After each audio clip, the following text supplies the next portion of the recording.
आमच्या नळाला पाणी भरपूर येत नाही. इकडून तिकडून नवीन नळ घेतले तर ते गुन्हा मारतं ते पाणी, त्याला कोण लक्ष देत नाही कोणी त्याला.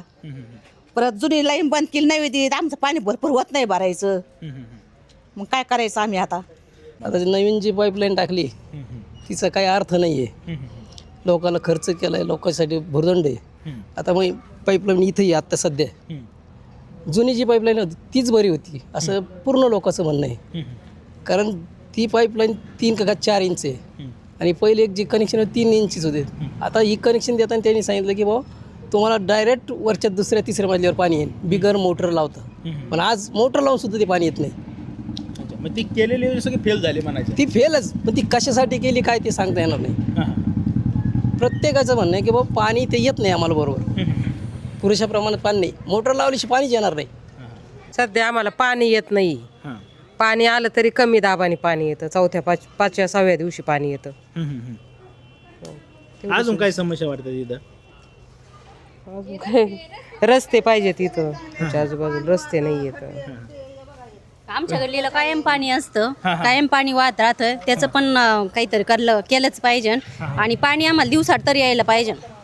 उन्हाळ्यात आम्ही ठीक आहेत, उन्हाळ्यात आम्ही समजून घेऊ शकत आहेत, पण कमीत कमी पावसाळ्यात आता हिवाळ्यात तरी पाणी यायला पाहिजे. 8 दिवसाला पाणी येतं आम्हाला, 7 दिवसाला तरी येतं पाणी.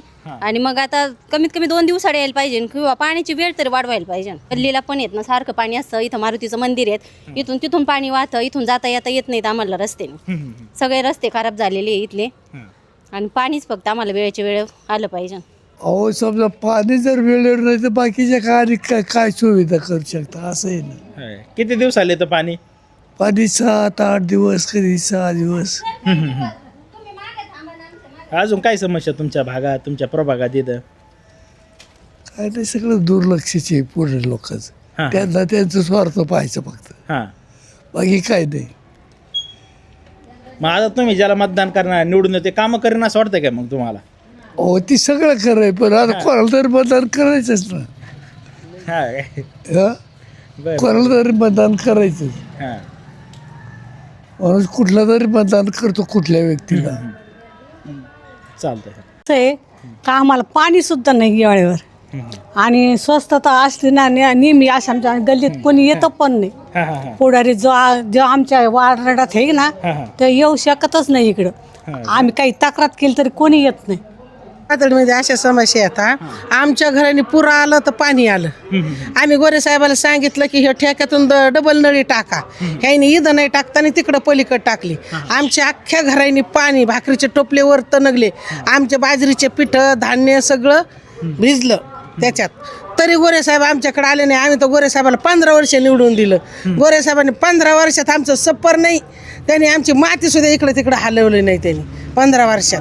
आमच्या घरकुलं कुठं आले तर रोखत येत, वरून येत नाही. तर आले तरी जागेची आट असती. आम्ही गरीब माणसं येतं.